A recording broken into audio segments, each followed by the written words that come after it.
now going to show you an alternative to regular tea, our beloved chai.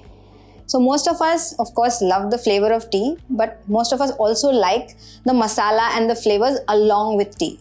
So this is a herbal tea, which is a great drink to have instead of regular chai. And here are the ingredients. There's lemongrass, there's cinnamon, cardamom, elaichi, and ginger. You just boil the water first. So the water is nice and boiling now. We're adding all the herbs and spices. And we let it boil nicely for 2-3 minutes. So now we'll strain the herbal tea.